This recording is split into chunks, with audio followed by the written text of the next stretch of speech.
réanimer, pas très longtemps, mais réanimer le travail que je fais, sinon ça me paraît comme ça, très singulier, pour être tempéré. Bon.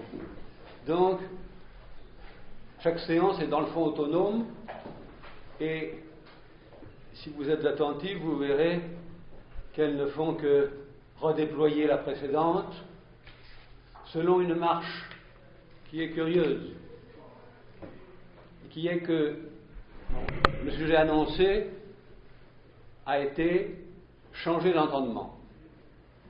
Bon. Pas changer l'entendement, changer d'entendement.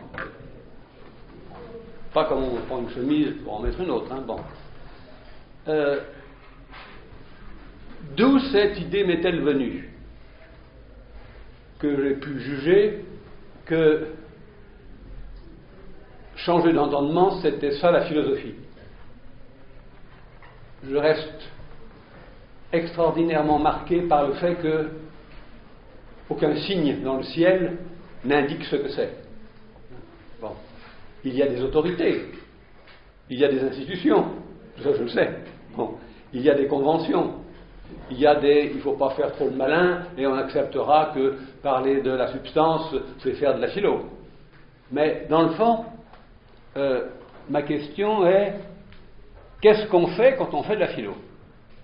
Bon, mais je ne vais pas recommencer, parce que sinon, je vais renouer avec le blocage initial, qui est que je vais m'engager dans qu'est-ce que c'est que, et c'est reparti. Et c'est la philosophie hyperbolique qui gagne, et on n'a pas fait un pas. Bon. Et d'une certaine façon, on pourrait dire que c'est le destin qui est arrivé à la philosophie. Bon. Les quelques grands pas qui ont été faits par des gens comme Marx. Casse tout. Bon. Mais il y en a d'autres. Machiavel. Bon. Il y en a. Bon. Mais des gens aussi considérables que Spinoza, ils sont inscrits dans le processus de tenter d'élucider dans les mots de l'époque, évidemment, il y a les mots de l'époque, les mots du XVIIe siècle, élucider ce que c'est que devenir sage, puisque être philosophe, c'est devenir sage. Bon. Je vous disais, il y a peut-être 4 séances, que d'abord, la marche. Comment elle m'est venue, cette idée? Bon, elle m'est venue. Elle m'a paru satisfaire à ce que j'attends vaguement sous le nom de philo. Ça m'a paru satisfaire. Bon. Mais je n'ai pas d'origine. Je ne sais pas d'où ça vient. Bon. C'est personne qui me l'a soufflé. Je l'ai lu nulle part et personne ne me l'a soufflé. Bon. En cours de travail, j'ai été éclairé par la provenance. Bon. À savoir que ce changer d'entendement, je pense qu'il provient d'une expérience qui est que la philosophie, c'est simplement le témoignage de l'insatisfaction d'un défaut de constitution dans l'être de l'homme. Fait autrement, il ne ferait pas de philo. Les anges ne font pas de philo. Ils n'en ont pas besoin. Ils comprennent très bien. Ils n'ont qu'une idée, ils voient tout à travers. Bon.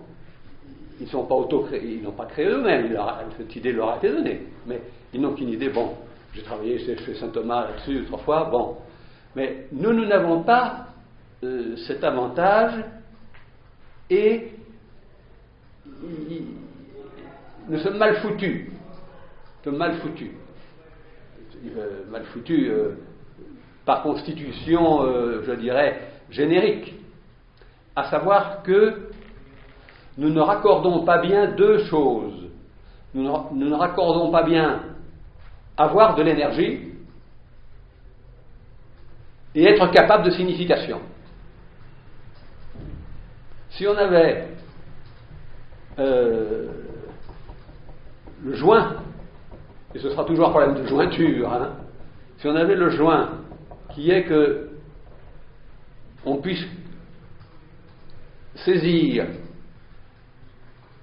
qu'avoir de l'énergie, c'est-à-dire déployer de l'expression, marquer le monde, déplacer des choses, être vivant, ne pas chercher en dehors de soi de provenance, mais être la source de... Bon, c'est ça l'énergie, hein, bon. Et puis, comme l'a dit dans l'Organon Spinoza, Aristote, les significations, elles sont là parce que les choses ne sont pas là. Et quand on a une vache au milieu de soi, on ne demande pas, on ne dit pas c'est une vache, c'est inutile. Bon, la signification vaut pour l'absence. C'est très singulier d'être capable de provoquer de l'absence. Signifier, parler, c'est provoquer de l'absence. Bon, ça, c'est une chose qui m'a toujours stupéfait. C'est vrai d'ailleurs. Dès que vous parlez, les choses... Bon.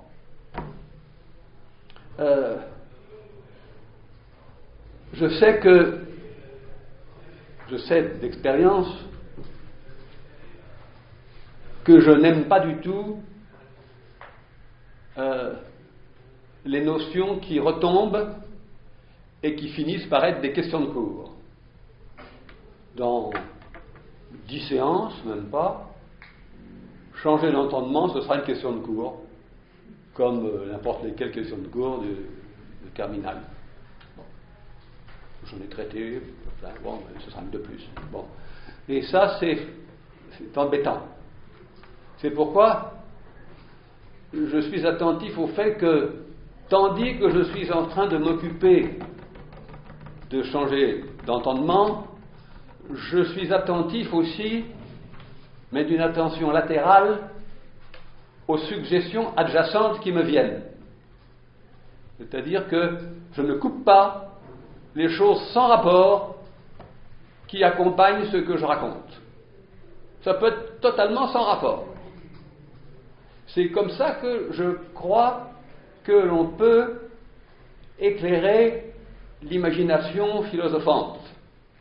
C'est-à-dire qu'elle s'alimente de ce qui n'a pas de rapport avec elle. Bon, je vous donne un exemple. Il m'est venu, mais je ne vais pas mêler, parce que si je commence à passer à l'autre intuition, je vais laisser tomber celle qui n'est pas finie. Bon, je n'ai pas fini de parler de changer d'entendement, ce qui est difficile, ce qui est très difficile. Hein, bon. Mais il m'est venu comme ça, une suggestion qui serait plutôt formulable, je dirais, littérairement, mais enfin, littérairement, mais je vais la nommer comme ça, à savoir, c'est comme s'il faire de la philo. C'est comme s'il fallait faire en même temps 3 expériences. Premièrement, être confronté à un bloc considérable et inentamable. Un bloc. Bon, comme l'histoire a révélé qu'il y a des blocs politiques, bon, ou des blocs de pierre. Des blocs. Vous y expérimentez la disproportion et surtout l'écart de sensibilité. Un bloc n'a pas de sensibilité. Le bloc soviétique, il n'avait pas beaucoup de sensibilité, vous savez. Bon. Enfin, il avait sa propre ligne de survie, mais c'était pas son fort. Bon. Un bloc est impassible et il est inentamable. Bon. Donc, il y a une première expérience là qui est de se savoir une sensibilité prodigieusement fragile.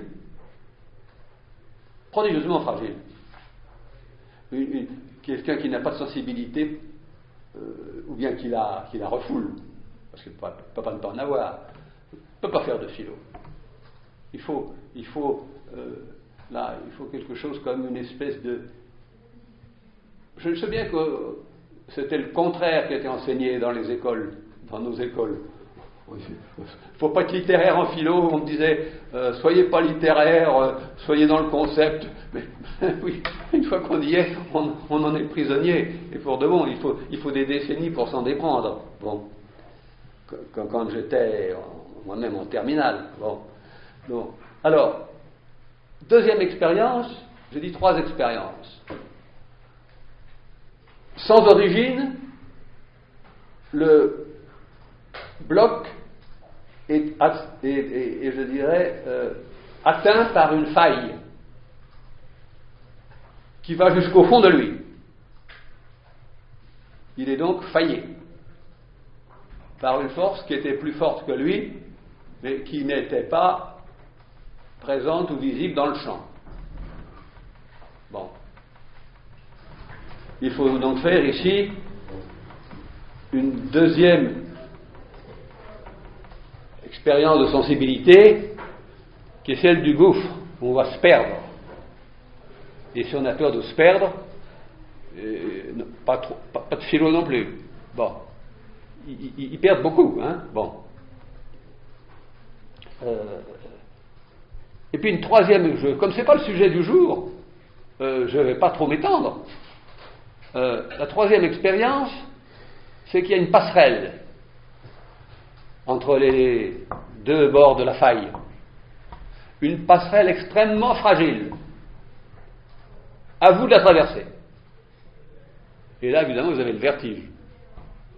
Plus la faille est profonde, plus le vertige est grand. S'il n'y a pas de vertige, il n'y a pas de philo non plus. Bon, si on est tranquillement... Bon, on peut très bien lire le sublime de Kant dans la critique du jugement, dans son fauteuil. C'est ce que nous avons tous fait. Mais c'est pas, il faut mieux être devant une situation sublime. Bon. C'est plus bon. Alors, cette bouffée d'imagination qui vient perturber ce que je viens de faire, là, depuis quelques semaines, il faut à la fois que je la tienne à distance et qu'elle commence à avoir une certaine action. Ce qui implique que dans le même temps, je dois un peu donner de durée. Et je dirais pour ça, il faut une dilatation de l'instant, pour parler comme Bergson, pour tenir le changement d'entendement un tout petit peu sous le regard de l'analyse. S'il reste trop longtemps, c'est comme la substance, il va se solidifier. Mais s'il est trop, je dirais, fugace, volatile, comme je disais il y a quelques semaines, il n'y a plus rien. Bon. Donc, il faut que je dispose d'une certaine durée qui est perturbée par 2 événements. Je suis très attentif à toutes les perturbations qui peuvent arriver dans un rythme de philosophie. Bon. Vous voyez, je donne un exemple. Dans le banquet de Platon, il y a le hoquet, Aristophane. Qu'est-ce qu'on a à faire d'un hoquet, là, le hoquet. Bon. Théétète à la dysenterie. Bon. Il va mourir de la dysenterie, d'ailleurs. Bon. Il a mal au ventre. Bon. Euthydème à la migraine. Bon. Platon sait que il faut, pour faire de la philo, être touché par des accidents latéraux qui n'ont pas de rapport. Alors, je sais bien que les exégètes cherchent des rapports, mais il est plus intéressant d'avoir la force de ne pas chercher de rapport et de tenir les choses. Bon, ça, Wittgenstein a raison. là-dessus, il a vraiment raison. Tout n'a pas rapport avec tout. Bon, on disait il n'y a pas longtemps, on ne peut pas dire qu'il y a une différence entre un chien et une casserole, je ne sais plus ce que c'était. Bon, c'est vrai, ils sont tellement éloignés qu'il n'y a pas de rapport. Bon, il faut être capable de penser ça. Bon, alors il y a d'un côté la perturbation qui vient de ce que, comme c'est assez mobile, il faut que je la fixe. Je fixe un peu ce changer d'entendement, c'est ce que j'ai tenté pendant les séances précédentes, tout en étant attentif à la provenance, c'est-à-dire que je comprends mieux pourquoi j'ai eu cette idée, parce que je comprends bien que la philosophie, elle n'est pas une discipline de plus, elle est quelque chose parce que nous ne sommes pas contents de nous. Mais pas de nous parce que de ce que nous avons fait, de nous dans notre constitution. On serait divin, ce serait mieux. Ce serait beaucoup mieux. On serait, je dirais, diabolique, démoniaque, satanique, ce serait mieux. Mais nous ne sommes comme, c'est-à-dire le siège d'une articulation qui n'est pas bien faite et qui est à notre charge. Mais vous en avez un exemple, je ne vais pas le prendre parce qu'il est devenu usé. L'articulation de l'âme et du corps est à votre charge. Hein, est à votre charge. C'est à vous de régler ça. Hein. Bon. Et c'est pas un hasard si ça a quand même été un motif très important de l'histoire de la philosophie. Alors, cette articulation de Platon, alors il y en a qui l'éliminent, comme Spinoza, il n'y a pas de problème d'articulation, il y a un parallélisme, bon d'accord, mais enfin, il y a quand même une articulation, bon, même si elle n'est pas lu, bon. Alors, ça, je pense qu'il est indispensable de bien comprendre que, à notre charge, sous notre philosophie, il y a à articuler. Alors, il y a à articuler ce qui fait que je ne suis pas content de moi. Pourquoi je ne suis pas content de moi? Parce que je n'arrive pas, c'est moi en tant que vous, hein, c'est pareil, c'est moi universel, hein, bon, je n'arrive pas à trouver une médiation entre avoir de l'énergie, et être capable de signification. C'est très étrange, ça, être capable de signification. Bon. Alors, je suis déjà perturbé par ça. Et voilà que je suis maintenant perturbé par l'autre bout, à savoir une idée qui me vient et qui a envie de chasser, pour prendre la place, le changement d'entendement, c'est qu'est-ce que c'est que cette triple expérience du bloc, de la faille et de la passerelle. Bon. Si Kafka quand il écrit Le Pont, je ne sais pas si vous connaissez cette nouvelle, Le Pont, il y a quelque chose de ça, ou peut-être c'est moi qui tiens ça de lui, hein, pas se tromper, de tout sens. Bon. Comme quand je vous disais que les débuts du séminaire étaient en résonance avec le terrier, c'est-à-dire on entre, l'entrée, on ne la voit plus, bon, il y a plusieurs sorties, bon, mais on est bien au calme, sauf que tout d'un coup, il y a un petit bruit qui est agaçant, bon, et on était bien calfeutré, on adhérait parfaitement à la cloison, donc on était bien au chaud, puis patata, voilà, de l'autre qui est là. Il ne fait rien, l'autre, il fait rien, il fait un peu de bruit et tout, bon. Alors, ce que je voudrais aujourd'hui, c'est oui, il y a beaucoup de choses, hein, je ne vais pas faire tout ça. On y serait encore. Bon, je vais faire un choix de quelques problèmes. Bon, de quelques problèmes. Je vais commencer par les problèmes de la fin. FIN. Bon. Alors, il y a, avant d'y venir,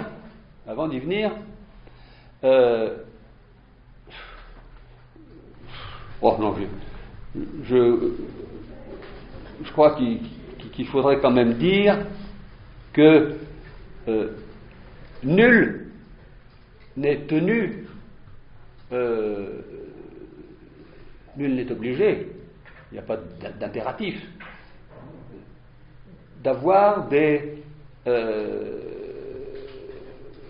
inspirations hyperboliques. Bon.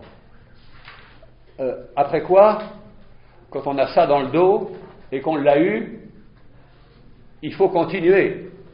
Bon, il faut continuer en ayant l'air rationnel, en ayant seulement l'air rationnel, mais on a dans le dos une folie. C'est très difficile, très difficile. C'est, je crois, ce qui distingue la philosophie d'une science. Ah, peut-être pas sûr, dans le fond, hein, peut-être pas sûr. À savoir que on a je vais vous en donner une folie qui m'est venue aussi, et qui m'obligera quand même à tenir le cap de quelque chose qui se tient, bon, à peu près rationnellement. C'est que la philosophie,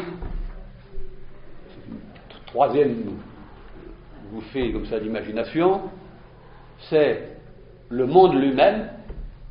Il n'y a pas un deuxième monde, hein, c'est celui-ci, avec les arbres, là c'est celui-là, c'est ça ici. Bon. Enrichi de son absence. Je n'ai pas dit sa disparition, hein, je dis son absence. Donc, il faut tout convertir en signification, puisqu'il n'y a que la signification qui produit de l'absence. Mais alors, là, on se trouve dans une situation très très curieuse, c'est qu'il n'y a plus de dehors, il n'y a plus que des enchaînements de signification. Alors, que devient le monde là-dedans? Bon, il faudra essayer, mais je ne le ferai pas, hein, c'est une idée qui m'est venue comme ça, bon, il faudra essayer de trouver terme un peu adéquat. Bon. Alors, ce que je voudrais faire aujourd'hui, c'est d'abord légitimer tous ceux qui font de la philosophie sans juger indispensable de passer par une proposition ou une intuition déconcertante, voire aberrante, qui leur a donné des idées et à la fois qu'ils ont dans le dos. Vous savez, je pense à Platon et à la fin de la République, les personnages qui ont dans le dos écrit leur destinée. Bon, dans le dos d'un philosophe, il est écrit, il ne le voit pas. Tu es totalement fou, mais tâche d'être rationnel. Hein? Bon, il ne le sait pas, c'est dans son dos. Hein? Bon, c'est les autres qui le voient. Bon, alors, ça m'a amené à une certaine désescalade. Bon, par goût, hein, par tempérament, je ne sais pas pourquoi, j'ai toujours préféré la philosophie hyperbolique, c'est-à-dire celle qui devait tenir compte qu'elle tenait, qu'elle résidait, qu'elle résultait d'une certaine aberration. Bon.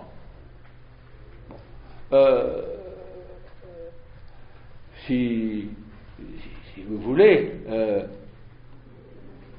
par exemple, quelqu'un comme Bergson, profondément raisonnable, je ne dis pas rationnel, mais raisonnable, qui n'a jamais n'aurait accepté des propositions aberrantes.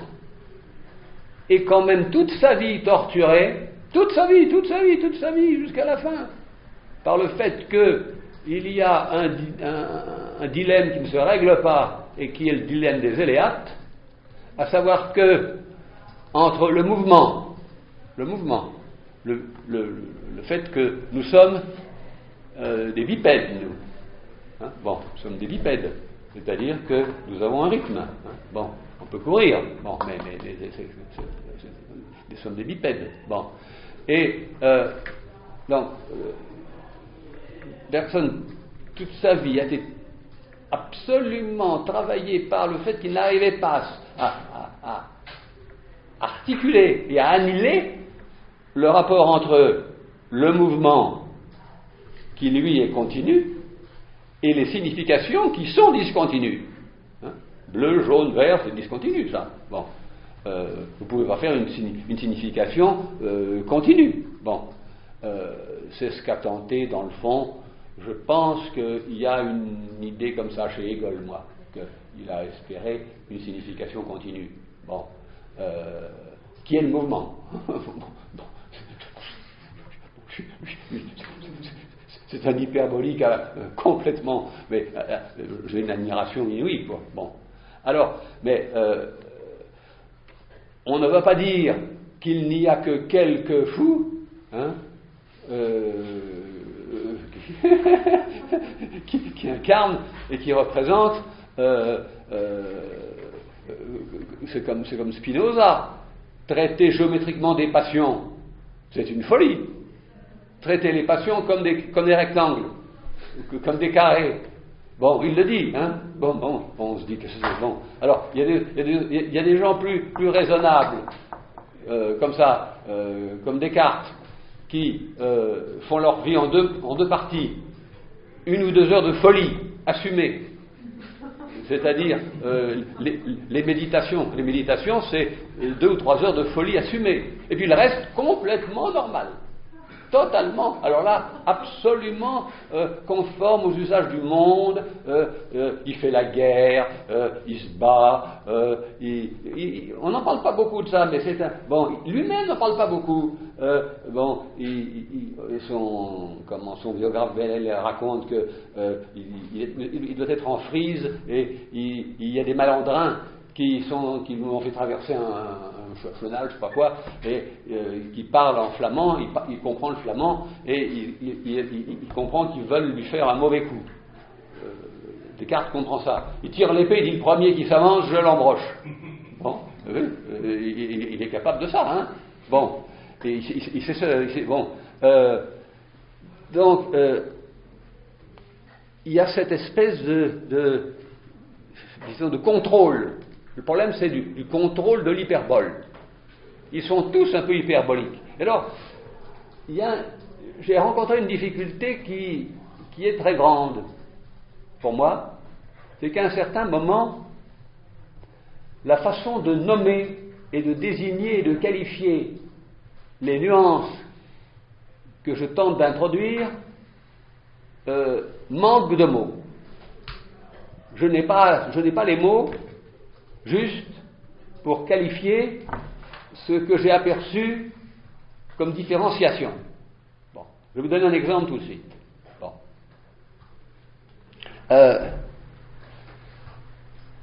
La philosophie hyperbolique a derrière elle du non-sens.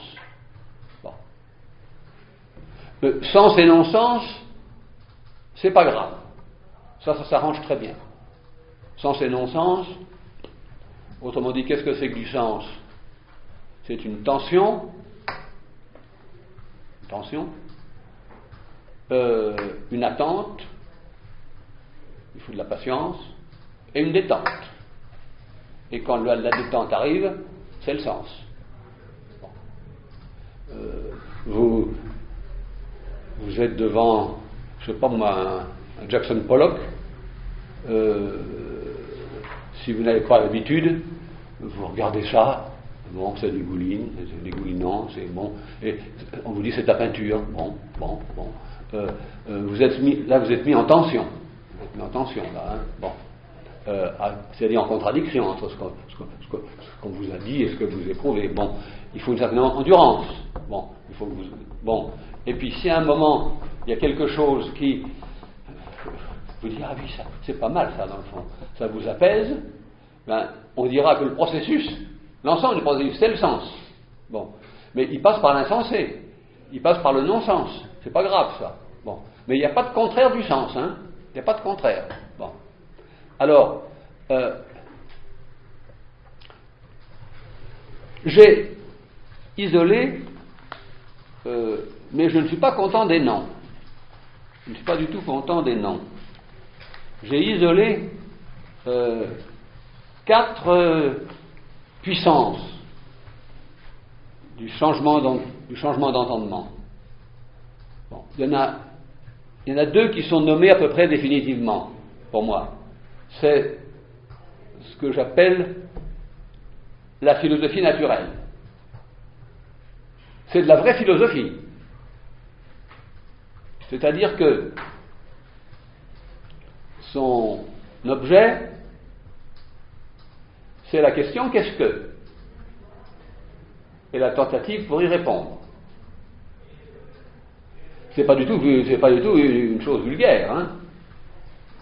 Il y a la question, le questionner, et un mode de réponse. Ça, je parodie les premiers paragraphes de Sein und Zeit, de l'être et le temps. Bon. Il y a ce qui est questionné, ce qui est mis en question. Bon, il y a la question, le questionner, etc. Mais dans la question, qu'est-ce que... il faut s'apercevoir qu'il y a un vice, une pétition de principe. C'est que quand vous dites qu'est-ce que, la question de l'être a des gens impliqués. Et quand vous dites qu'est-ce que l'être, bon, qui est, quand vous dites qu'est-ce que c'est qu'un arbre, ben, vous pensez pouvoir répondre. Bon, un arbre, c'est une plante, etc. Bon, j'aurais du mal d'ailleurs à dire ce que c'est qu'un arbre. Ben, c'est difficile. Je suis amusé un jour à dire comment je définirais un arbre. C'est pas facile, hein.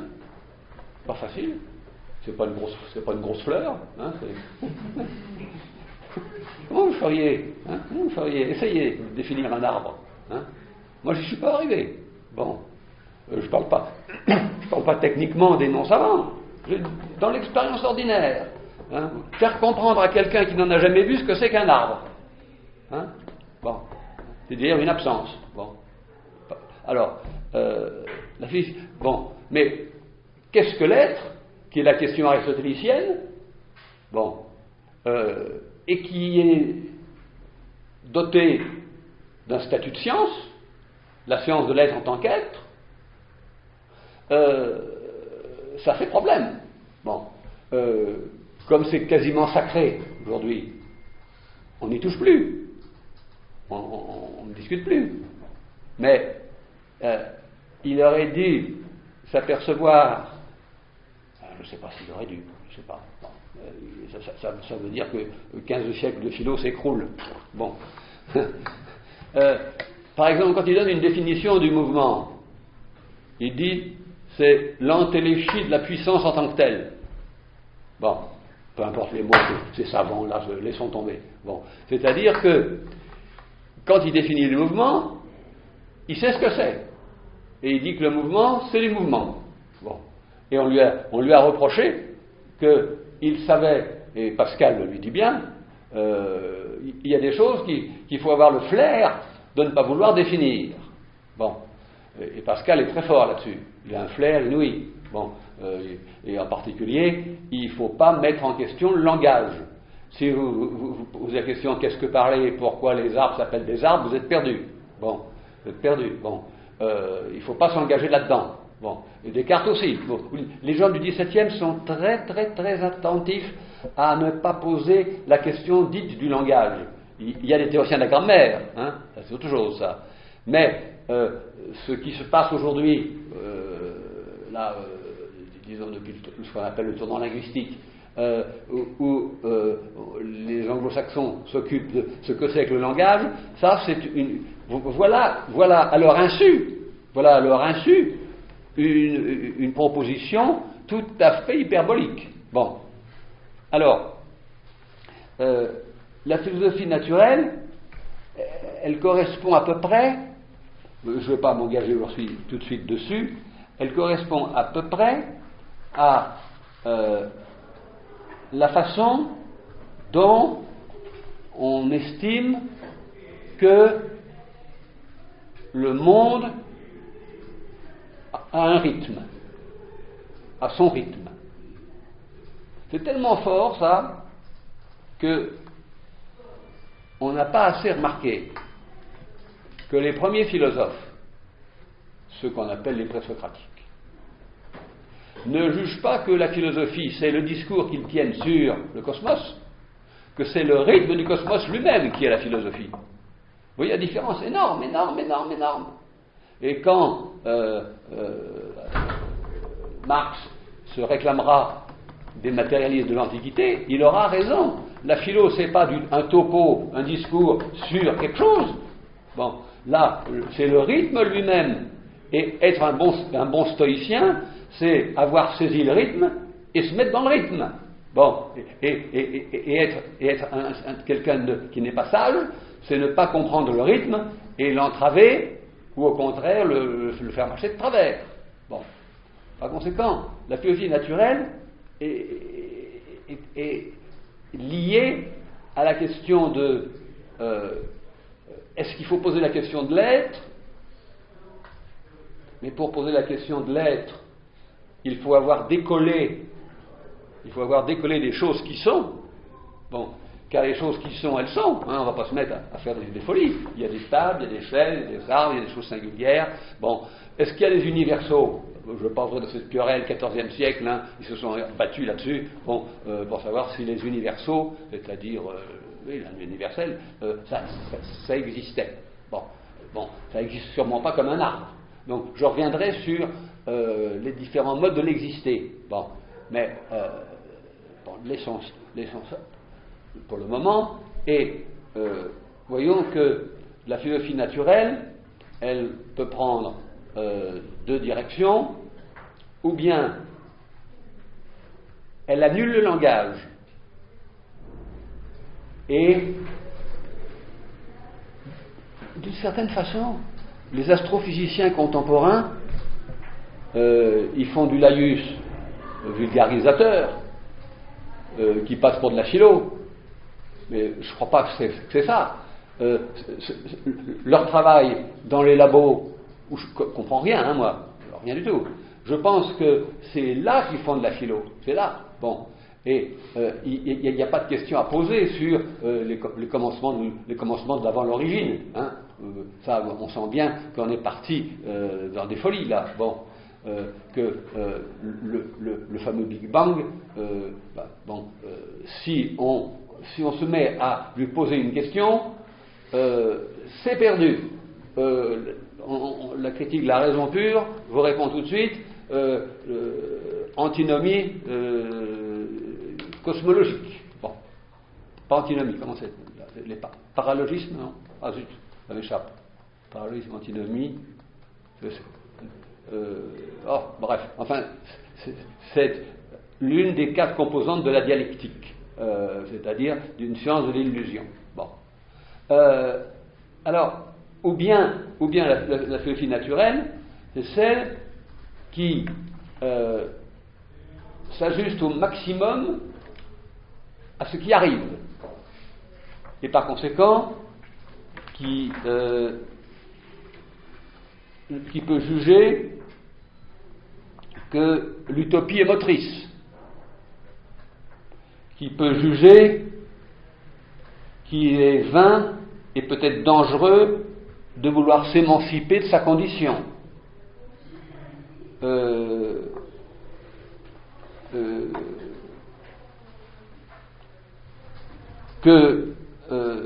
qu'elle se méfie du paradoxe, que dans le fond, l'humanité est censée, quand elle n'est pas dévoyée par les folies, bon, elle a le sens de ce qui est utile à l'entendement et au monde.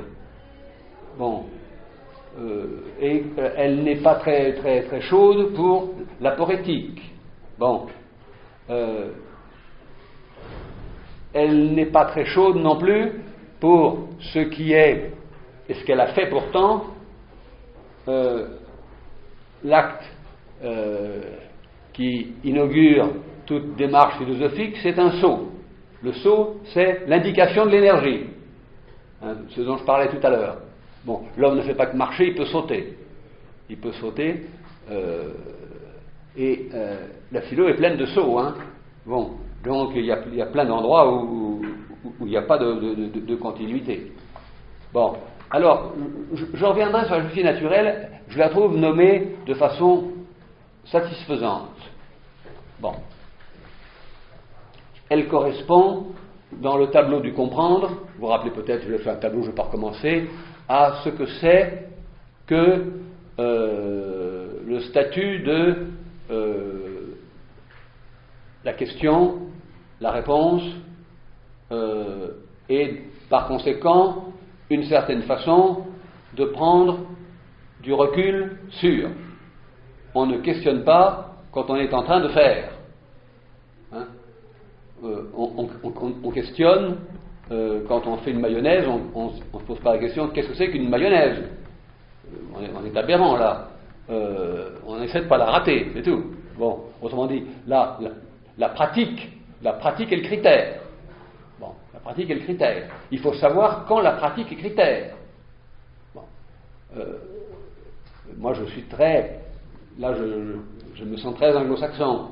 Il y a des cas où il suffit de dire, mais faites, mais ne piétinez pas sur le seuil, faites, entrez. Qu'est-ce que c'est qu'on gravir une montagne? Allez-y. Bon. Je me souviens... dans ma jeunesse, il y avait des types qui disaient, mais avant d'aller au cinéma, mais est-ce que c'est bien le film? Est-ce qu'il est bien le film? Ça se joue toujours, ça, ce scénario-là. Bon, est-ce qu'il est bien le film? Puis se renseignait. Bon, le plus simple, c'est d'aller le voir. Et puis, on voit par soi-même. Moi, je suis le fervent défenseur de les expériences, on les fait par soi-même. Par soi-même. Bon. Si on comprend rien, on comprend rien. Ben, c'est très bien. Bon. Moi, j'aime bien un film où je comprends rien. Je me dis, tiens, c'est marrant, j'ai rien compris. Bon. Et alors, bon, laissons ça. Il y a deux. Ce sont des degrés dans l'expérience du comprendre. Vous vous rappelez, au tout début d'année, je vous ai dit, la question du comprendre, il y a pouvoir répondre à une question, bon, savoir répondre à une question. Deuxièmement, la question du partage. Autrement dit, comprendre, c'est savoir comment ça se partage. Le ciel et la terre, l'horizon, comment ça se partage. Les continents, comment ça se partage. Les sexes, comment ça se partage. Bon. Et alors, évidemment, le vrai partage, c'est les riches et les pauvres. Bon, alors quand vous touchez ce partage-là, bon, quand vous touchez le partage entre les normaux et les anormaux, bon, on ne dit plus anormal d'ailleurs, tellement on a honte du mot, on cherche un euphémisme. Bon, mais il y a le partage entre les gens intégrés et les asociaux.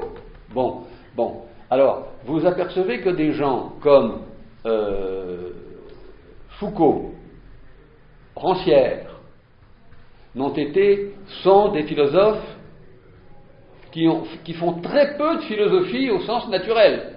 Très peu de questions. Je me rappelle d'un copain qui me disait « Oh, il m'ennuie, Rancière, il n'y a jamais une seule question. » Mais il n'en veut pas. Il n'en veut pas. Pas de question. Il veut modifier les partages. Bon, il y a ceux qui n'ont pas de part, il y a la part des sans-part. Si vous connaissez un peu Rancière, si vous le pratiquez, bon, c'est un très bon philosophe, hein, c'est un très bon philosophe.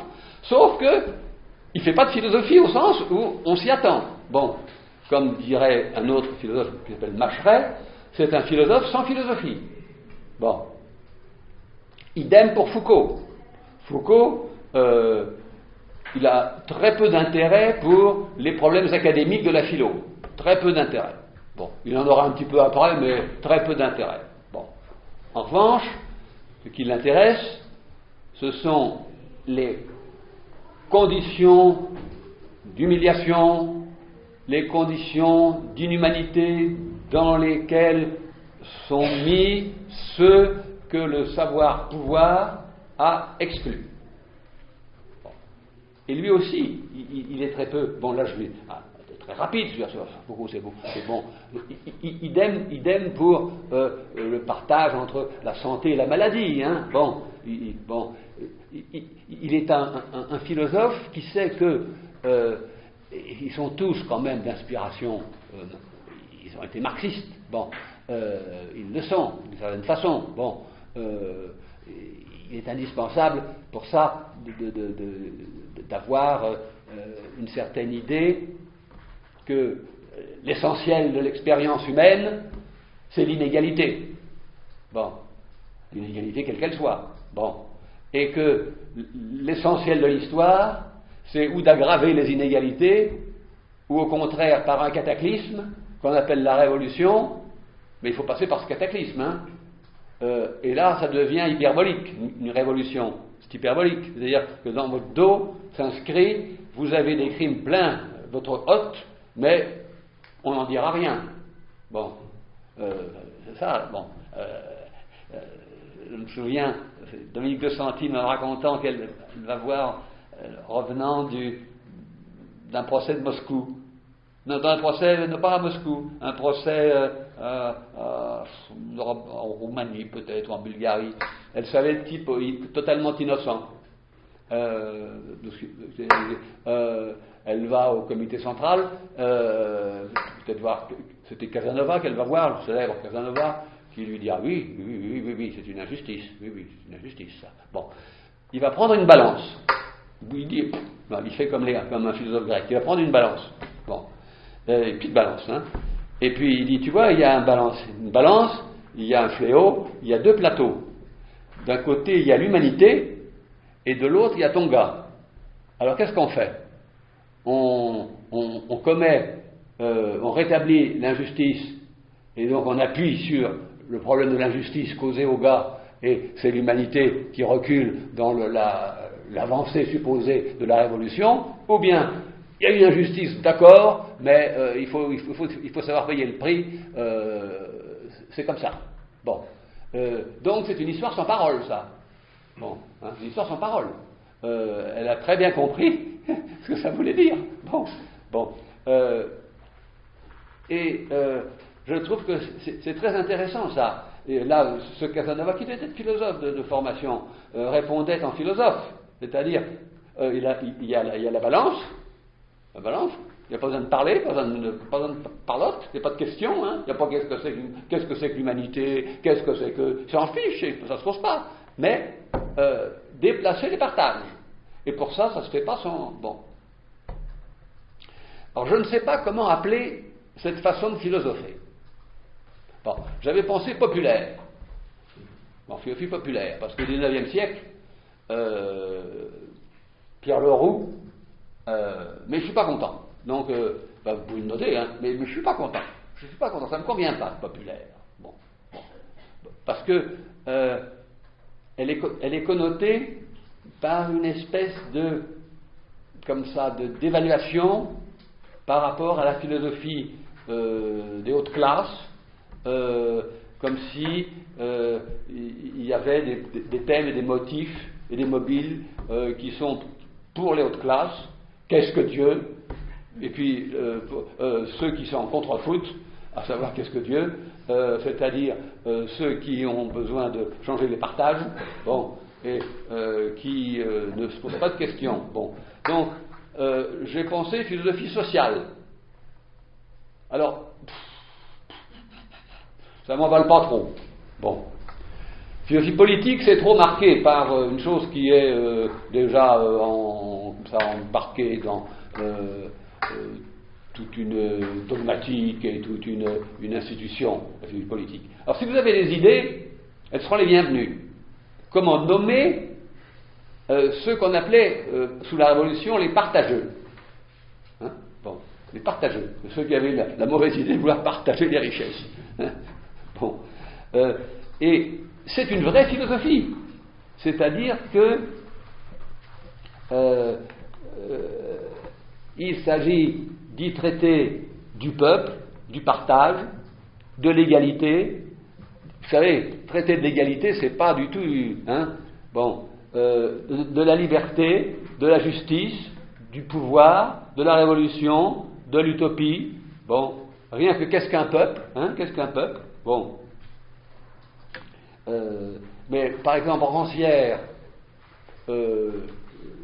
quand on parle, ça, on est copains, bon, il me dit, toi qui fais tout le temps de la philo, moi qui n'en fais jamais, bon, je comprends pas ce que tu fais, mais c'est vrai. C'est vrai, il se dit, mais qu'est-ce qu'il fout à se poser comme ça des problèmes hyperboliques, alors que le seul vrai problème, c'est de modifier les partages. Bon, il n'a pas tort d'une certaine façon, il n'a pas tort. Alors, la question est, comment se forme-t-on, pourquoi telle tendance à... bon, je ne sais pas. Bon, alors, j'y reviendrai. Bon, il y a une troisième dénomination indispensable que je n'aime pas trop non plus, qui est la philosophie mystique. J'aime pas le mystique, moi.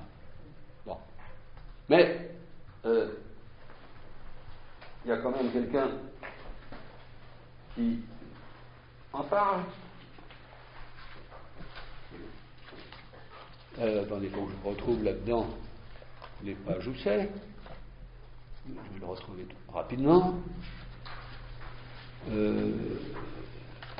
C'est dans le Tractatus de Wittgenstein, à savoir, ce qui est mystique, ce n'est pas comment est le monde, mais le fait, souligné fait, qu'il est. Bon, c'est le fait qui est mystique. Bon. Ou bien, il y a bien d'autres endroits, il y a toute une page, bon. Il y a assurément de l'inexprimable, celui-ci se montre, en italique se montre, il est l'élément mystique. Bon. Alors, je ne parle pas des mystiques au sens religieux, hein. Je ne parle pas de Jean de la Croix, etc. Je parle du problème, sous le nom de philosophie mystique, jusqu'où il faut chercher à dire dans des significations la signification la plus adéquate, ou bien comprendre à un certain moment qu'il faut cesser et qu'il s'agit de montrer, c'est-à-dire à vous de comprendre. Montrer, c'est à vous de comprendre. Hein, on vous passe le relais. Bon. Vous savez, Cavaillès disant, je vous l'ai dit autrefois déjà, quand il était caïman à la rue d'Ulm, il y a des élèves qui viennent dire, monsieur, on n'a pas compris. Eh bien, il répond, je ne peux rien pour vous. Bon. Je trouve ça très bien, moi. Je trouve ça très bien. On ne peut pas comprendre à la place de l'autre. Bon, eh bien, il avait montré, sans doute, bon, je sais pas, hein, bon, alors il y a beaucoup de chance de montrer chez Wittgenstein, mais l'élément, j'aimerais bien que savoir jusqu'où on peut pousser la dissibilité, et où est-ce qu'il faut l'arrêter, où est-ce qu'il faut la restreindre. Bon. Alors, cela, ça entraîne beaucoup de choses, parce que ça va couper, diviser en deux ceux qui veulent absolument être des bavards. Par exemple, Wittgenstein jugeait que Socrate était un interminable bavard. Bon, il veut demander qu'est-ce que c'est que la vertu alors que tous les Athéniens savent ce que c'est. Hein? C'est le principe même de la cité grecque. Bon, hein, c'est totalement inutile de poser la question qu'est-ce que la vertu? Bon, alors Socrate, il va trop loin. Il va trop loin. Bon. Et puis quand il sait plus, il fabrique un mythos, il fabrique un petit mythe. Hein? Bon, il fabrique une petite histoire. Bon, mais il n'est pas capable de renoncer à dire jusqu'au bout. Bon, c'est tout à fait noble, hein, dire jusqu'au bout. Bon, puis alors, il y a ceux qui s'arrêtent. Bon, Wittgenstein s'arrête très, très vite. Bon, mais ils sont beaucoup, et la plupart s'arrêtent très vite sur l'essentiel. Je vous l'ai déjà dit ça. Bon, quand on est dans les préalables, ça c'est abondant, mais quand on approche de l'essentiel, bon, ils sont très très peu bavards. C'est-à-dire que là, pour le coup, ils vous laissent sur la position, c'est à vous de comprendre. Quand Aristote dit Dieu, c'est la noesis noeseos, ça veut dire la pensée, je ne sais pas comment dire, la pensée, bon, la pensée de la pensée, il vous explique pas un mot, mais pas un. Bon, il n'y a pas un. Bon, et c'est à vous. Alors, quand vous êtes, après le XVIIe siècle, vous êtes habitué à la réflexivité et vous avez un peu moins de mal à comprendre, encore que sans doute on comprenne de travers, mais les contemporains devaient rien comprendre à la pensée de la pensée, bon, sans que ça s'engage dans la pensée de la pensée de la pensée de la pensée de la pensée, parce qu'ils connaissaient ça comme défaut. Alors, la question que je poserais, c'est pourquoi, alors qu'il a traqué toute sa vie, il a traqué toute sa vie, Aristote, ceux qui s'engageaient dans le 1, 2, 3, 4, 5, 6, 7e, 8e niveau, il juge que, en disant la noesis noeseos, il a le droit de s'arrêter là. Bon. Et donc, le reste, c'est à vous de comprendre. Bon.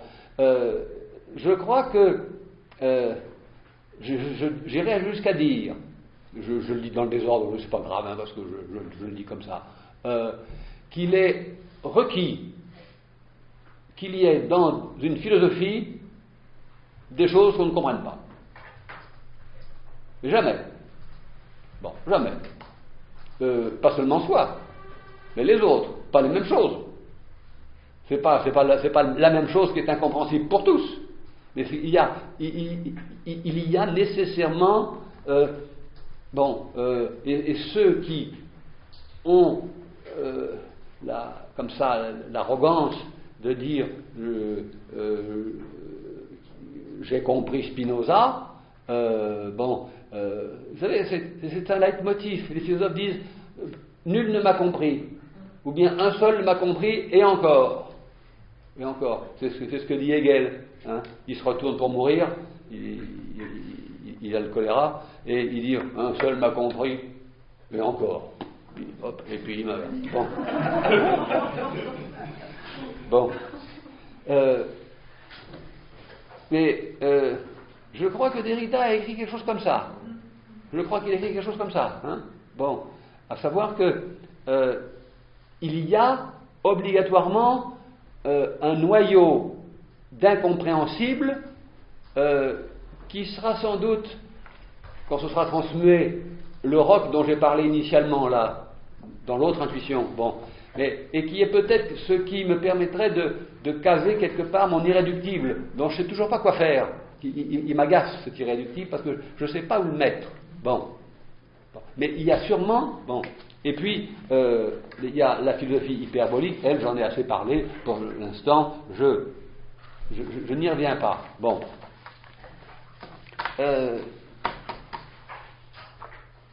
Alors, la question qui se pose maintenant, c'est que je vais prendre quelques-uns des débuts de ce qui, bon,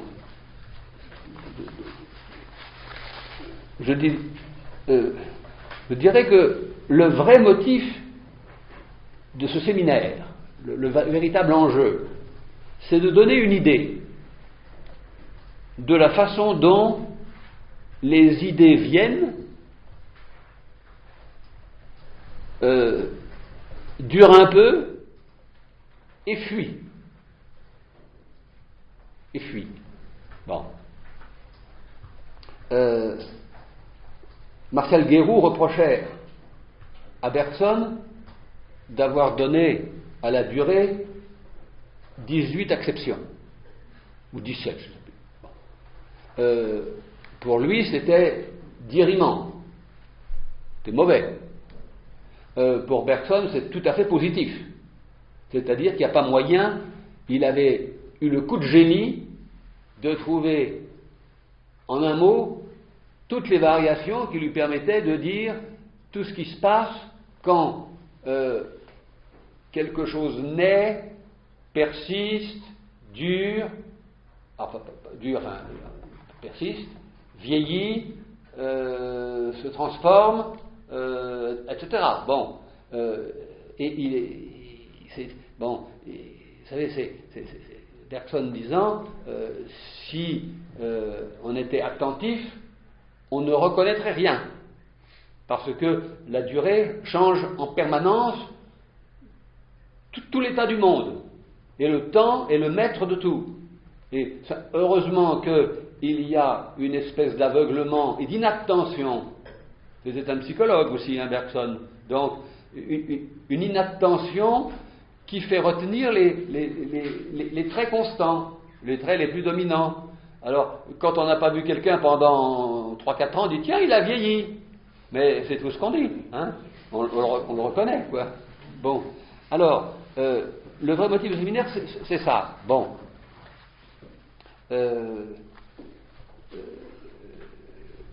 Je vais donc vous donner les grandes lignes de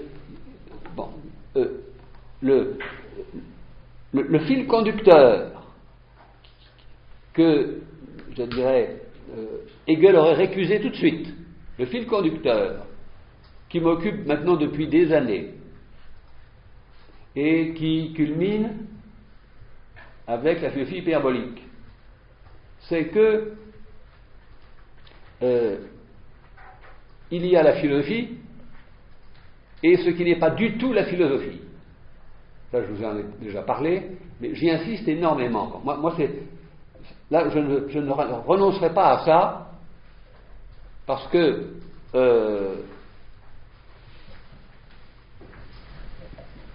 ou bien vous faites de la philosophie une science dominante qui coiffe tout et qui résume tout, et qui, quand vous êtes grec, le dominant, le sommet de la pyramide, peut s'émanciper, se libérer de ce dont elle est la pointe, devenir autonome, devenir un astre, hein, on est dans une mythologie là, hein, et par conséquent, les choses de ce monde sont des choses tronquées, elles sont tronquées de leur sens, qui se baladent comme ça dans un rythme du monde, du cosmos.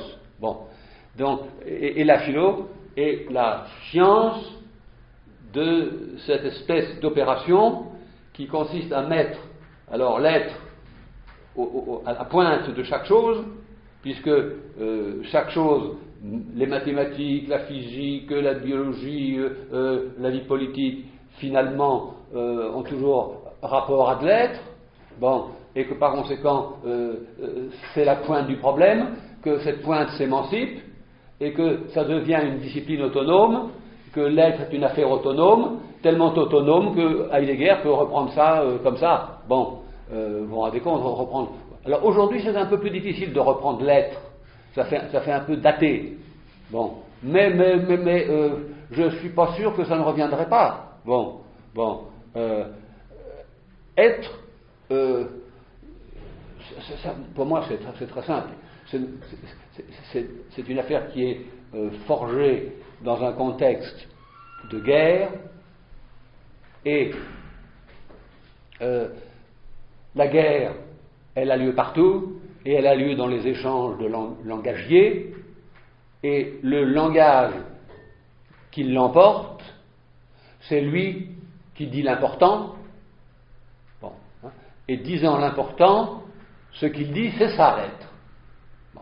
Donc l'être n'est pas du tout le corrélat d'une expérience sensorielle. Hein, c'est pas parce que vous avez touché des choses que c'est de l'être. Hein. C'est idiot ça, complètement idiot. Hein. Vous pouvez toucher comme vous voulez, c'est pas l'être ça. Hein. Je me rappelle d'un type qui disait, j'ai eu des profs de philo, c'est de l'être. C'est idiot, c'est idiot, c'est du bois. Bon. Mais quand vous parlez, ce que vous dites de la chose dont vous parlez, ce que vous en dites, c'est son être. Quand vous dites du blanc qu'il est blanc, blanc, c'est l'essence du blanc.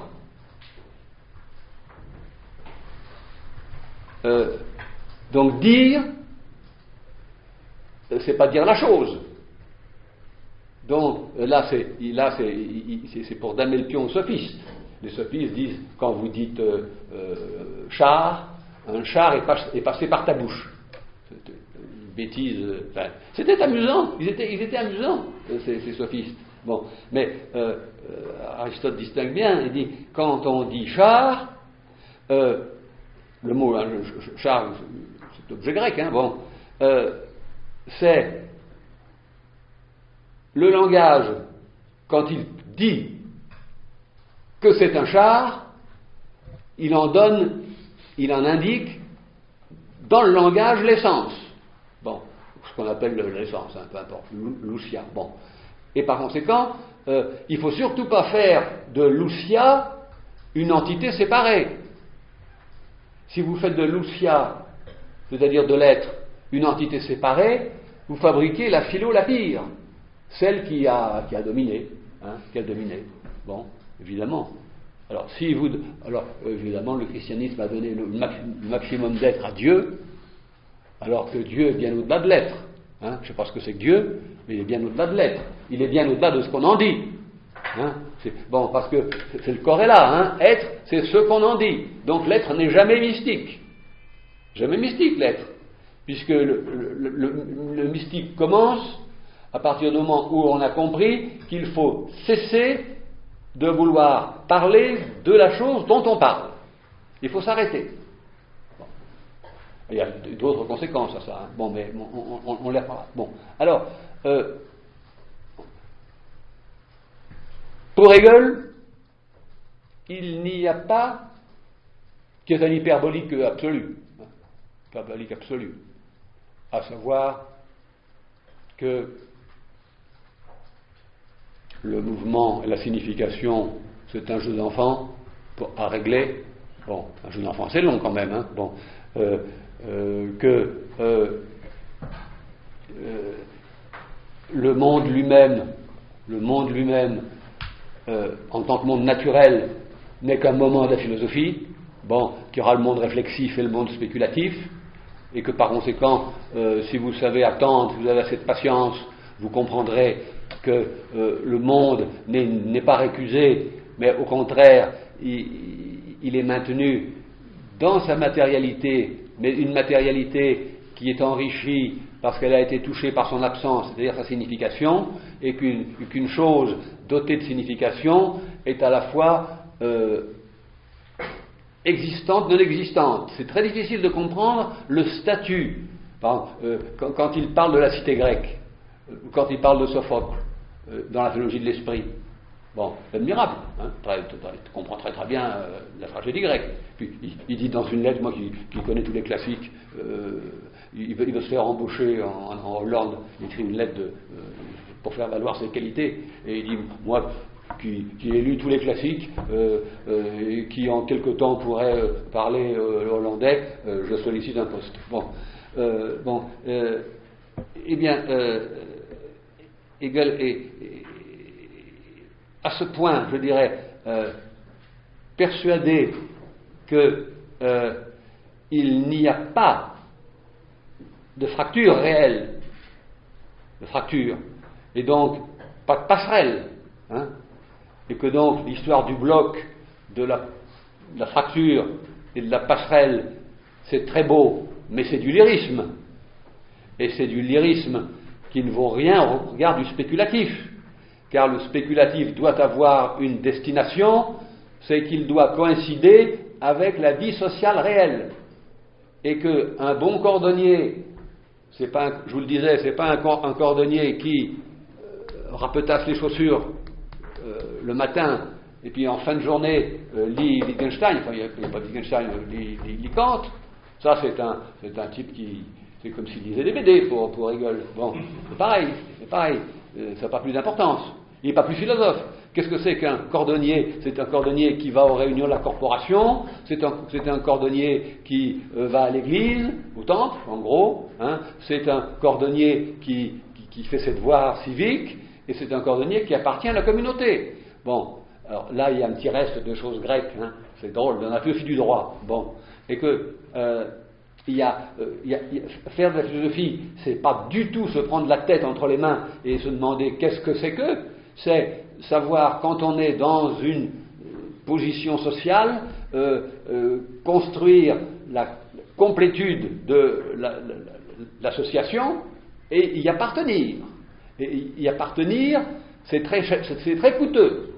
Parce que appartenir à une communauté, c'est changer de comprendre.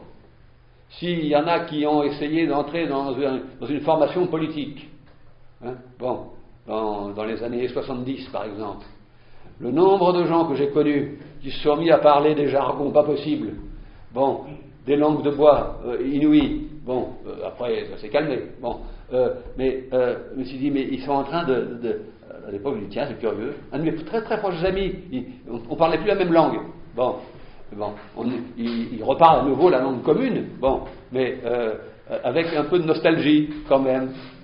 Bon. Je lui dis, mais il n'y a pas de nostalgie, il va voir. Bon, mais il faut donc changer de comprendre. C'est pas du tout une affaire rarissime, hein.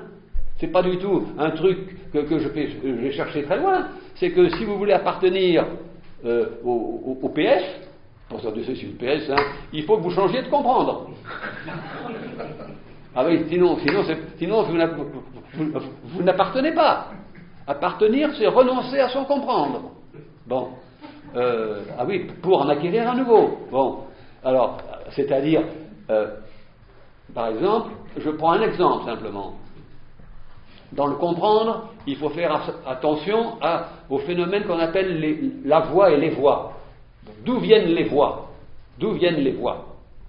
C'est la voix du peuple qui gronde, c'est la voix du leader, c'est la voix du dissident, c'est la voix de l'adversaire, c'est la voix intérieure, c'est la voix de Staline, c'est la voix... Bon, le nombre de cas où il faut discerner quelle est la voix qui parle.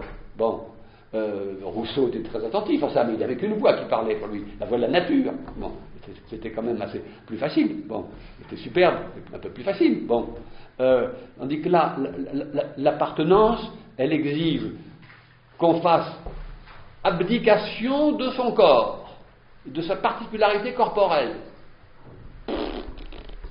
Rien qu'aller dans une manifestation, ça exige un changement de sensibilité. Bon, je ne dis pas crier des slogans, c'est évident. C'est évident que crier des slogans, c'est changer de sensibilité. Bon, mais appartenir, bon, pour moi ça me frappe ça. Bon, ça me frappe. Bon. Alors,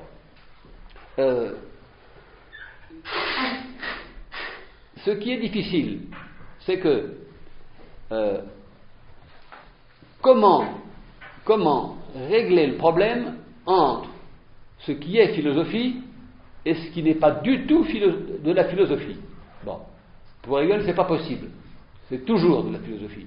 Ou bien vous êtes en sous-rendement, vous êtes à la traîne. Bon. Moi, je ne crois pas. Je ne crois pas que tout le monde soit destiné à faire de la philo. Bon, c'est-à-dire destiné à... ça veut dire quoi? Ça veut dire que le comprendre ordinaire est très suffisant pour s'orienter. Très suffisant pour s'orienter. comprendre, comprendre, c'est évidemment se retrouver,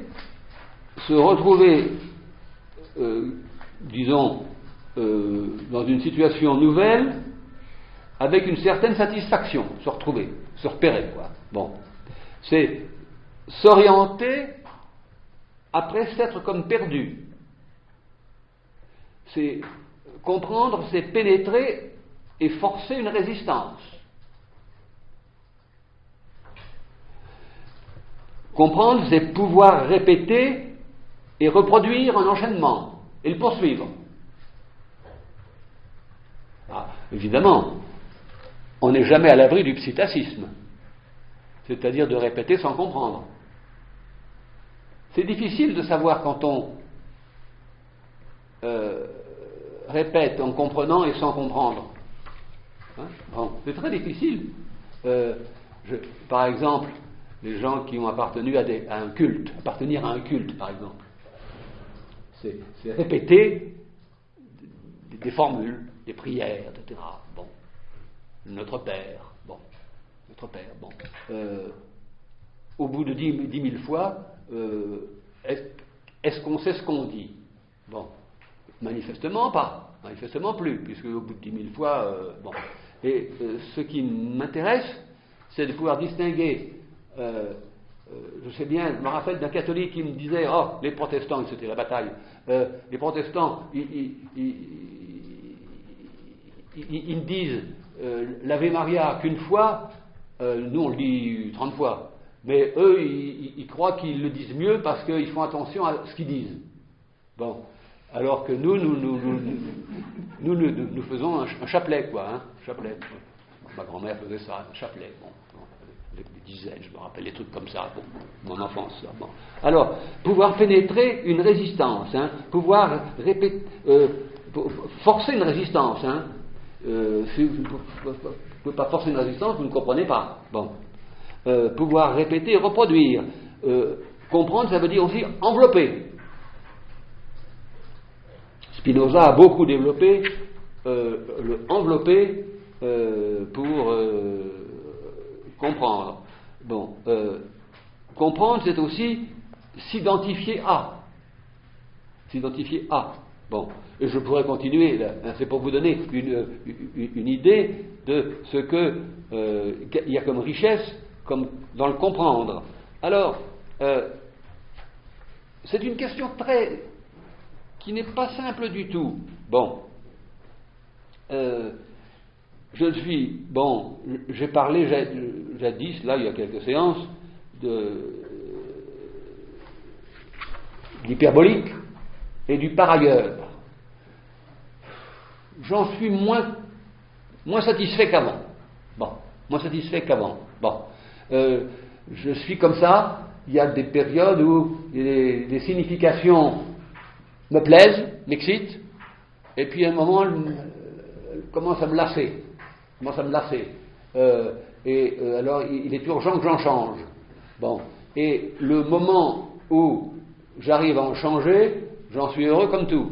Bon, c'est ma jubilation à moi, ça. Bon, dire mieux, sans doute la même chose, mais, ou moins mal, disons. Bon, mais en tout cas,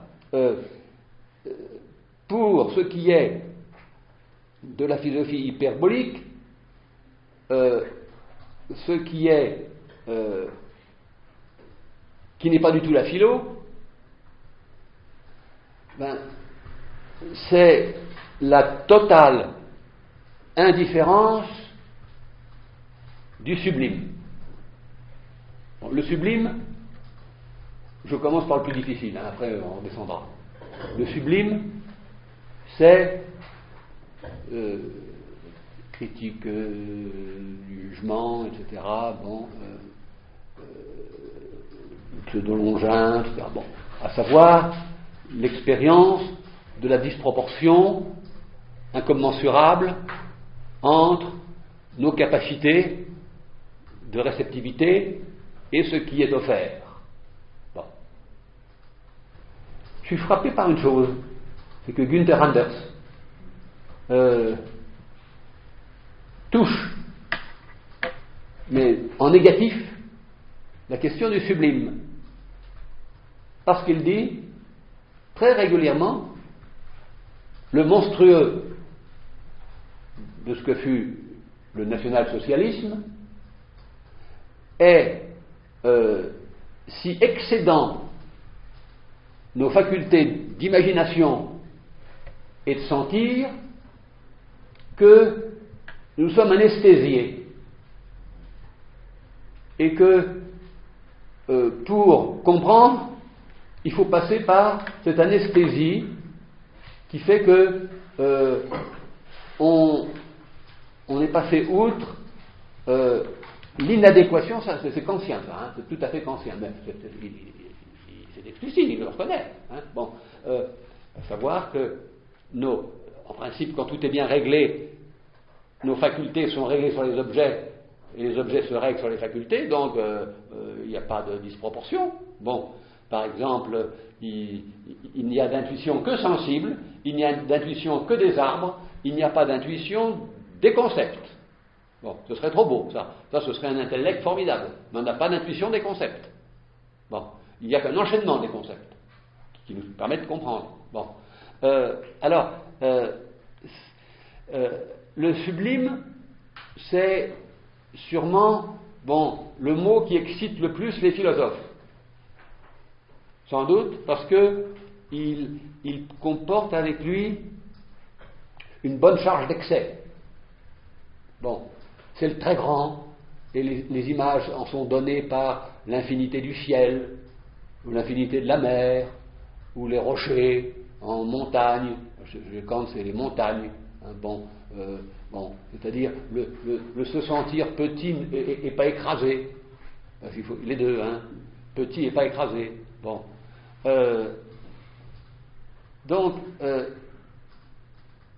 et en plus, le sublime est indifférent.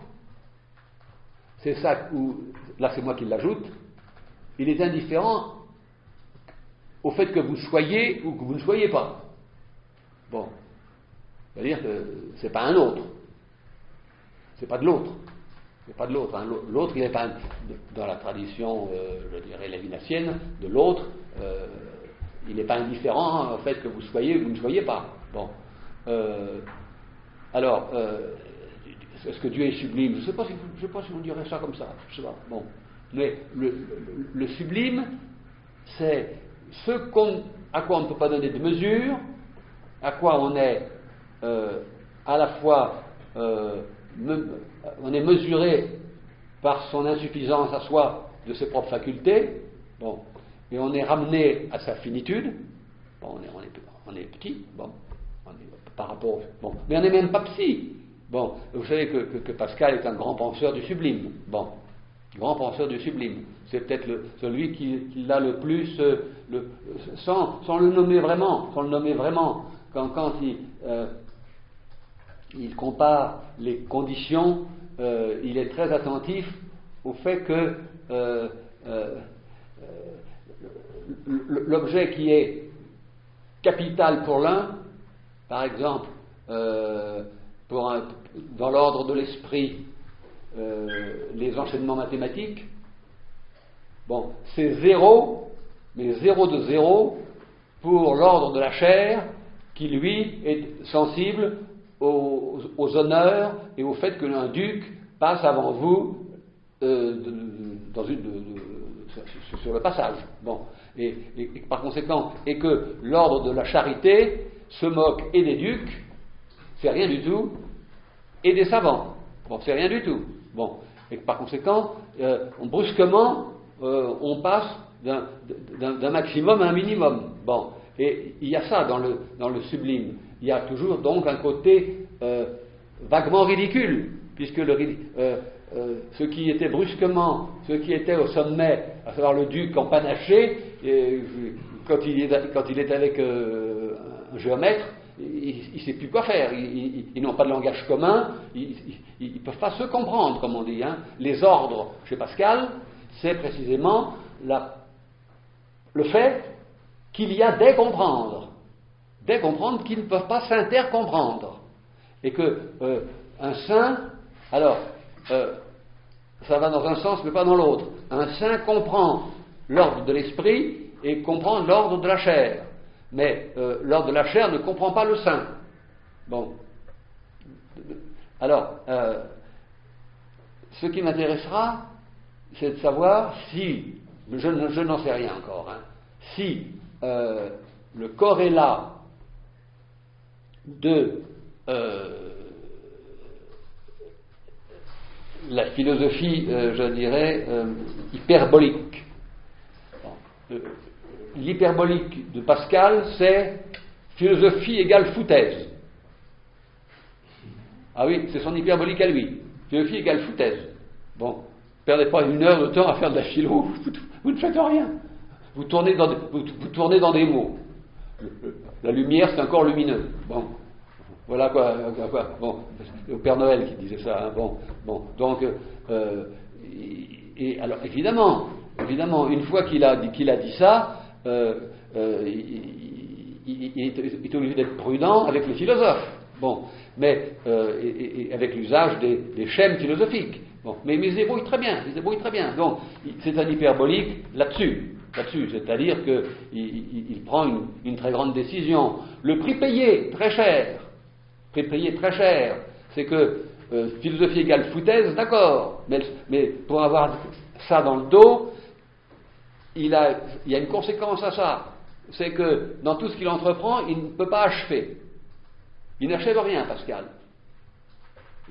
Il commence, mais il n'achève pas. Sauf son affaire de la machine. Je crois que, dans le fond, c'était un ingénieur.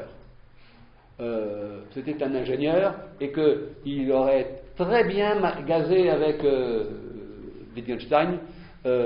Tous ses propos sont verbeux. Il avait réussi la machine, hein, calculée, là. Elle est très bonne, quoi. Moi, j'en sais rien, mais... Et il l'a amené jusqu'au bout, et c'est lui qui a introduit les coches, les autobus. C'est lui qui a mis au point le principe qu'un coche s'arrêtait à un endroit défini et qu'il passait par un chemin défini, qu'il y avait des stations et qu'on payait, etc. Bon, je crois qu'on en a fait alors un mystique au sens classique, alors que pour moi c'est un ingénieur génial, mais évidemment qui ne construit rien, pour ainsi dire. Kafka était un peu comme ça d'ailleurs. Il disait j'aime bien les gens qui construisent pour ne rien faire. Bon, dans le fond, Valéry aussi. Valéry, c'est drôle. Valéry qui ne pouvait pas encadrer Pascal. Il ne pouvait pas. Chaque fois qu'il a l'occasion, il tire à boulet rouge. Par exemple, il tire à boulet rouge sur... Il est pertinent, Valéry. Il tire à boulet rouge sur le Pascal pathétique. C'est-à-dire le Pascal qui dit dissymétrie, dissemblance, disproportion de l'homme et de l'infini. Il dit baratin, tout ça. Bon. Mais je suis sûr qu'il ne dit rien sur le Pascal qui arrive à faire sa machine et qui l'amène jusqu'au bout. Et un ingénieur, il a été formidable comme ingénieur. Bon, c'est marrant d'ailleurs. Je suis certain que une bonne majorité de philosophes, si ça s'était présenté, auraient viré Kazakh et au lieu de faire de la philo, auraient été d'extraordinaires ingénieurs. Léonard de Vinci, bon, il fait de la peinture, hein, c'est un ingénieur. Hein, Descartes, c'est un ingénieur. Leibniz, il construit des trucs. Alors évidemment, à partir de Kant, ils sont plus ingénieurs. Hein. Là, Hegel, il n'est pas très ingénieur, là, non? C'est pas son fort, ça. C'est pas son fort. Je crois pas. Je sais pas s'il a... Bon, je sais pas si c'est planté un clou, par exemple.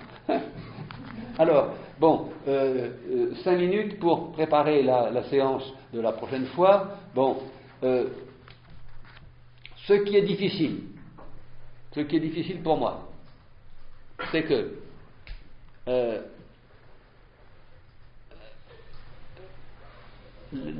la philosophie, ça se pratique, comme je vous le disais, en étant bousculé 2 fois, tel que je la pratique, en étant bousculé par d'où vient l'idée, et alors que j'ai une idée, voilà qu'elle est bousculée par une idée qui vient, une autre, une nouvelle, qui me séduit plus.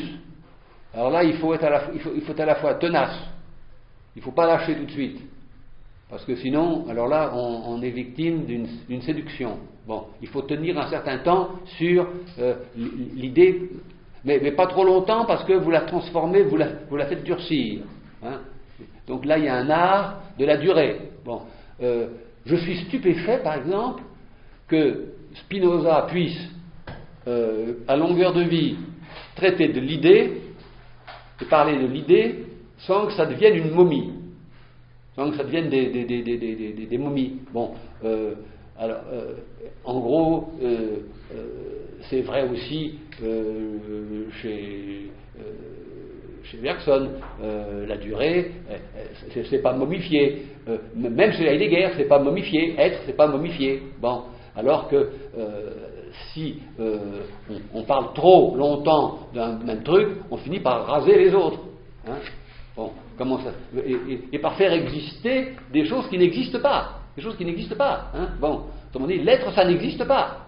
L'être, c'est le corrélat du fait que vous parlez, c'est tout. Mais si vous voulez le rattraper, c'est pas la peine. C'est pas la peine. Bon, alors, ce qui est difficile pour moi, c'est pas l'exercice de la philo, mais c'est le rapport qu'il y a entre elle, la philo, et ce qui est pour moi décisif, qui n'est pas du tout elle. Alors, que veut dire ne pas être du tout de la philo? Bon, alors, est-ce que ça veut dire être un bloc inentamé, sans faille? L'histoire de tout à l'heure, hein, l'histoire initiale. Je ne crois pas. Je ne crois pas. Bon, je ne crois pas. Bon.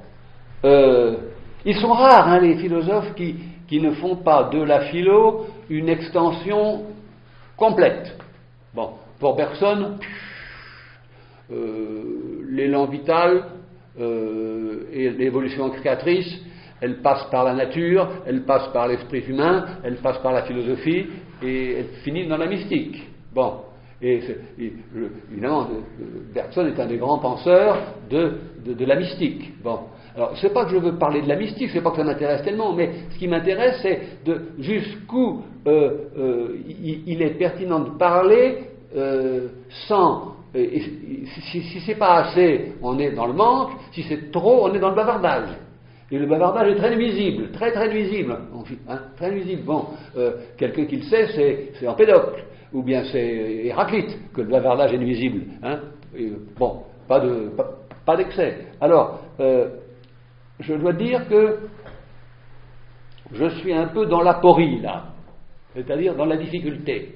C'est-à-dire de donner un vrai statut à ce qui n'est pas du tout la philo. Alors que on a plutôt du mal à donner un statut à la philo. Moi, je n'ai pas trop de mal. Mais ce qui n'est pas du tout. Bon, alors, par exemple, je vous le racontais déjà. J'imagine, par exemple, 5 minutes, hein, j'imagine un dialogue entre Yann Thomas et Derrida. Derrida lui aurait dit, tout ça c'est dogmatique, parce que la chose, la personne, rien de tout ça n'est défini. Bon. Yann Thomas aurait dit, le droit s'en charge. Et il n'a pas à définir, il a à mettre en œuvre tout de suite un cas. Le droit ne part pas de considérations abstraites, qu'est-ce que c'est qu'une chose, etc. Il y a à traiter à qui appartient le mur. Bon. Et sur le mur, il y a une fresque. Bon, et la fresque, elle est de Léonard de Vinci. Alors, ça devient sérieux. Bon, est-ce que le mur sur lequel la fresque est inscrite appartient à celui à qui appartient la pièce à côté, ou bien est-ce que le type qui est de l'autre côté a un droit de propriété sur la fresque? Alors, imaginez des fresques moins prestigieuses, et voilà, bon. Alors... c'est un problème très banal, ça. Bon, le droit a lieu comme ça, de concret à concret, Parce qu'il faut qu'il y ait un jugement de rendu, et ça passe par des notions. C'est vrai, ça passe par... Mais elles n'ont pas besoin d'être définies, elles ont un statut pratique. Et de toute façon, le droit, il est complet, sans avoir besoin d'aucune philosophie. Et s'il a des difficultés internes, c'est à lui de les résoudre, du dedans de lui-même. Bon, alors je finis là-dessus. De Santi disait, pour qu'il y ait philosophie, il faut qu'il y ait une doctrine, une théorie, qui n'arrive pas à se suffire à elle-même pour résoudre ces difficultés. Bon. Donc il y a une théorie qui a une brèche. Pas de brèche, pas la peine d'aller chercher de la philo. C'est vrai, au fond. Il se peut que les géographes n'aient absolument pas besoin de philosophes. Hein. Bon. Et moi, je comprends très très bien ça. Hein. Très très bien ça. Bon. Pas besoin de se poser la question qu'est-ce que la Terre. Hein. C'est ridicule. Bon. Alors, il avait deux autres traits de Santi pour définir ce que c'était que la philo.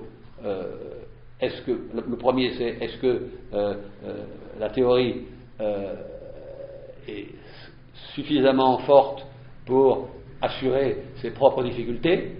Deuxièmement, de quelle absence ce qui est là provient-il? Bon, de quelle absence? Bon, il donnait par exemple comme exemple, quand on est dans une société africaine, primitive, par exemple l'école des hautes études, le bâtiment ici, c'est un ancien jaguar qui s'est modifié. Les mythes, qu'est-ce que c'est d'autre que le monde, c'est une ancienne bête qui s'est modifiée et qui a pris bon, donc en principe ça c'est éliminé. C'est pas de cette absence-là que nous ne provenons pas d'un jaguar disparu. Hein. Bon, mais c'est intéressant, hein, l'idée que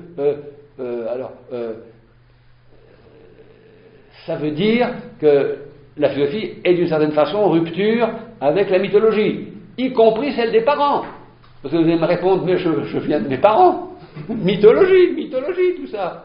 Bon, vous venez de vos parents, quoi. Qu'est-ce que ça veut dire, ça? Bon, c'est comme vous venez du jaguar, quoi. Bon, c'est pareil. Bon, donc, quelle est l'absence? D'où vous procédez? Et il disait, vous procédez, il faut qu'il y ait une place.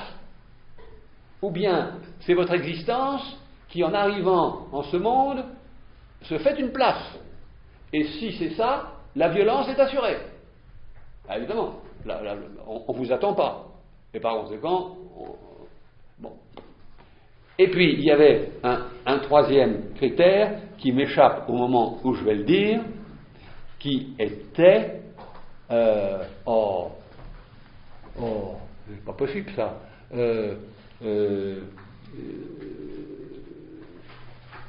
Dans les séries comme ça, à trois, il y a toujours deux qui viennent et un qui se fait la malle.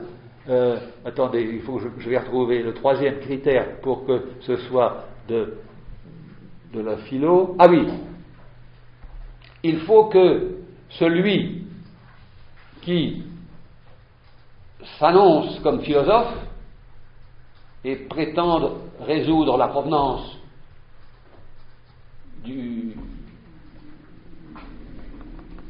pas du jaguar ou de ce que vous voudrez, et qui prétendent résoudre la satisfaction ou l'insatisfaction de la théorie pour clore sur elle-même, il faut que le sujet qui s'occupe de ça, qui se dit philosophe, soit en affinité. Il prenait un mot platonicien, il reprenait, sans le préciser, un mot platonicien, musungeneia, ça veut dire de la même famille, de la même parenté, que ce dont il s'occupe. C'est-à-dire qu'il faut une familiarité, je dirais, un peu mystique pour le coup. Une familiarité un peu mystique. C'est-à-dire pour laquelle il manque des phrases. Et ça veut dire que il y a des gens, vous allez leur dire, je prends l'exemple, puis j'arrête. la philosophie, c'est ce monde-ci enrichi de son absence. Alors, deux attitudes. Ou bien c'est idiot, c'est absurde, ce qu'il raconte. Bon, on va le laisser parler, mais enfin. Ou bien, tiens, c'est curieux. Bon. Et le tempérament philosophe, il s'agrippe comme ça. C'est pourquoi je privilégie les propositions un petit peu déconcertantes, parce que, ou bien, haussement d'épaule, c'est de la folie. Bon. C'est évident que la plupart des choses que je raconte ici, pour un bon hegelien, bon, qu'est-ce que c'est que ça? Bon. Et, ou bien ça accroche quelque chose en nous, on ne sait pas trop quoi. On ne sait pas trop quoi, c'est un point virtuel qui fait que dans notre comprendre, il y a un point irréductible qui est accroché à ce qu'il ne comprend pas. Et si on n'est pas accroché par un point à ce qu'on ne comprend pas, mais jamais, hein, c'est pas une incompréhension temporaire, c'est jamais, il n'y aura pas de philosophie. Allez, on arrête parce que il est 47. Donc, il n'y a plus que 2 séances, et peut-être